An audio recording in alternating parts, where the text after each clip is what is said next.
안녕하세요. 혼자서 가는 자유여행을 좋아하며 캐나다에 살고 있는 심심한 탱자입니다. 베네치아의 산마르코 대성당은 이탈리아에서 가장 아름다운 성당 중의 하나로 베네치아에 가게 된다면 절대 놓쳐서는 안 될 성당입니다. 산마르코 광장에서 왕관처럼 빛나며 날아오르는 듯한 형상의 산마르코 대성당은 종교적으로도 의미가 있을 뿐만 아니라 오랫동안 정치, 경제, 문화의 강국으로 세계의 중심이었던 베네치아의 영광과 전성기를 보여주는 유산이기도 합니다.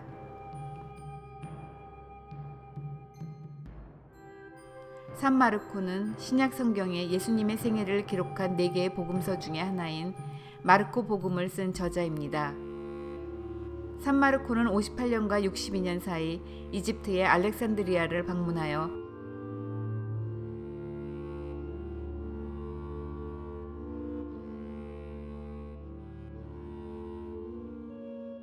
교회를 설립하고 선교를 했으며 68년 복음 전파를 저지하려는 이교도들에게 고문을 받다가 순교하였다고 전해집니다.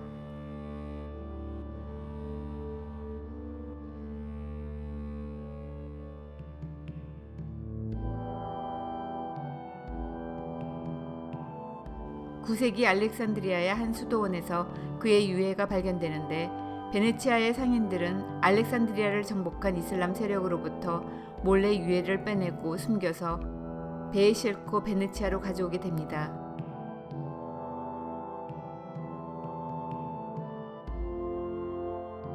베네치아는 이렇게 복음서 저자인 산마르코의 유해를 차지하게 됨으로써 척박한 땅을 개척하며 살던 그들은 영적으로도 더욱 강해지고 종교적으로도 위상을 가시하게 되면서 정체성을 확립하는 계기가 됩니다.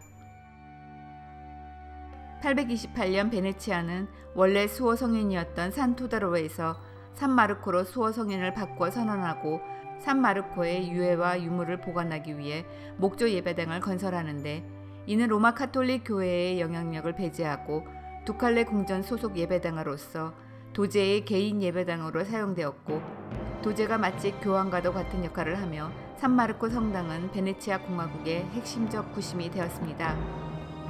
훗날 베네치아 공화국이 멸망한 후 1807년에 이르러서야 카톨릭 교구의 주교자 성당으로 바뀌었습니다. 교황은 피렌체, 밀라노 등 이탈리아 도처에 영향력을 행사하며 서유럽 기독교 세계의 수장으로서 강력한 지배를 하였지만 베네치아 공화국만큼은 교황의 권력을 인정하지 않으며 종교적 개입을 허락하지 않는 등 종교적으로도 자유로운 독립공화국을 유지했습니다.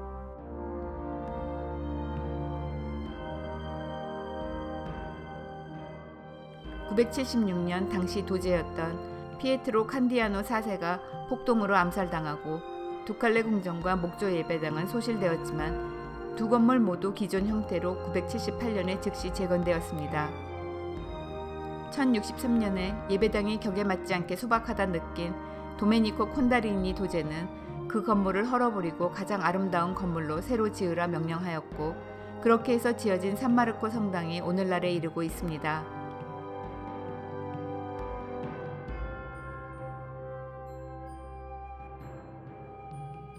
6세기 이후 비잔틴 제국의 속국으로 정치적 군사적 보호와 지배를 받던 베네치아 공화국은 산마르코 대성당을 건축하면서 비잔틴의 영향을 받았습니다.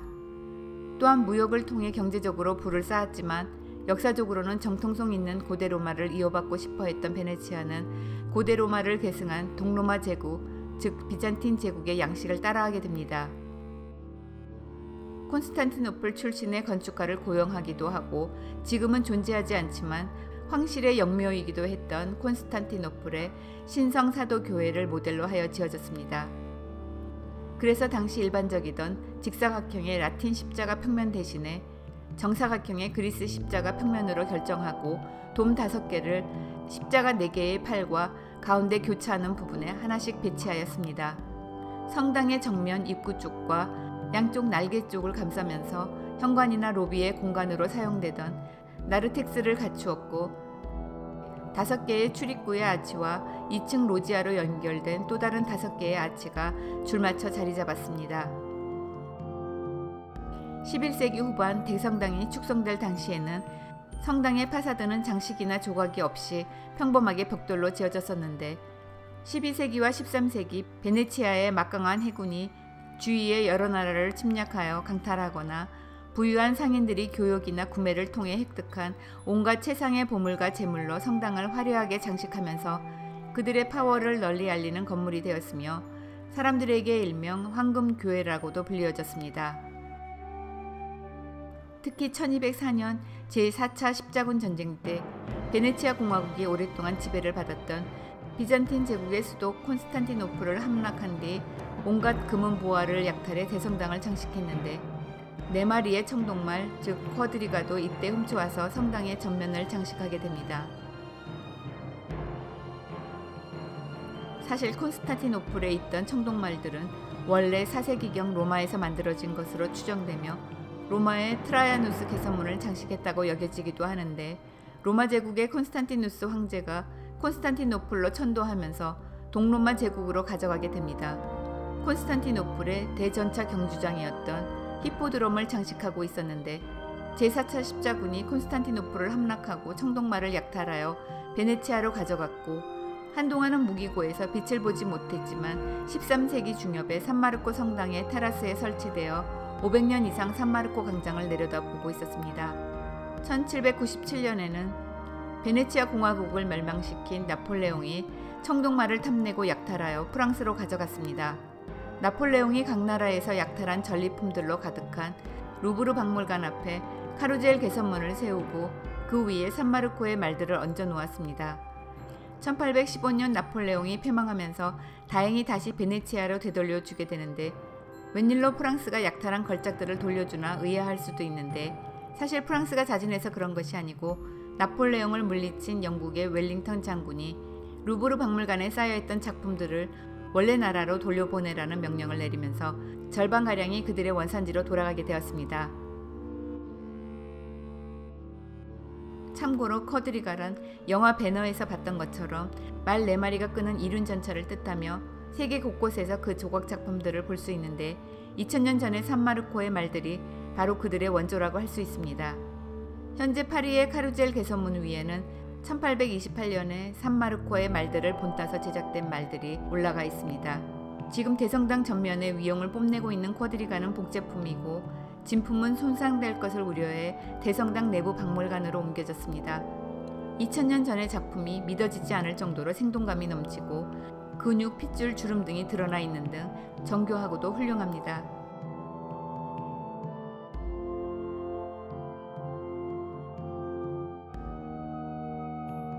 산마르코의 대성당은 로마네스크와 비잔틴 양식이 조합된 성당입니다. 성당이 크지는 않지만 그 화려함과 다채로움으로 압도하고 있습니다. 파사드 중앙의 가장 높은 곳에는 산마르코가 복음서를 들고 있고 그 아래에는 산마르코를 상징하는 날개 달린 황금 사자상이 마르코 복음서를 발로 잡고 있습니다. 5개 출입구의 상부 아치에는 산마르코의 유해를 알렉산드리아에서 베네치아로 옮겨오는 과정에 극적인 장면들이 모자이크로 장식되어 있습니다. 안타깝게도 맨 왼쪽 것만이 유일하게 13세기의 원작이 남아있고 나머지 3개는 17세기에서 19세기에 다시 제작된 것들입니다. 유일한 오리지널 작품인 성 알리피오 문의 모자이크는 산마르코의 유해가 성당에 안치되는 장면으로 13세기 당시의 산마르코 성당의 모습을 엿볼 수 있는데 현재의 성당 모습과 기본 골격은 크게 다르지 않습니다. 얼마나 섬세하게 묘사했는지 쿼드리가의 청동말들도 그대로 다 보입니다. 사라진 세계의 모자이크가 안타까운데 1496년에 이탈리아 르네상스 작가 젠텔레 벨리니가 그린 산마르코 광장의 행렬에서 잃어버린 원작들을 찾아볼 수 있습니다.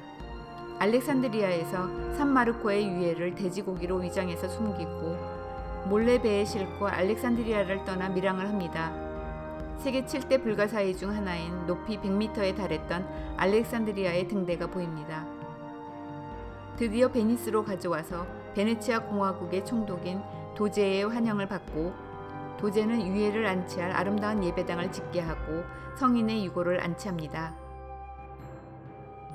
현재 우리 앞에 서 있는 성당의 모자이크에는 베네치아의 상인들이 산마르코 유해를 베네치아로 몰래 옮겨가기로 결정하고 이슬람의 금기 식품인 돼지고기를 유해 위에 쌓아서 돼지고기인 것처럼 위장하였습니다.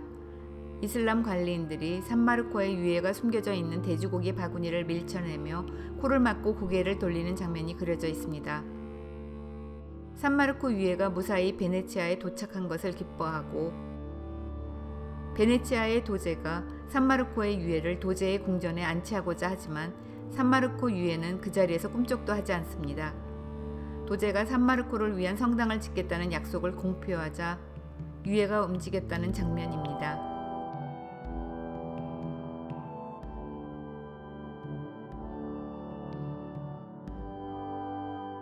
다음 편에서는 산마르코 대성당의 내부로 들어가 보겠습니다.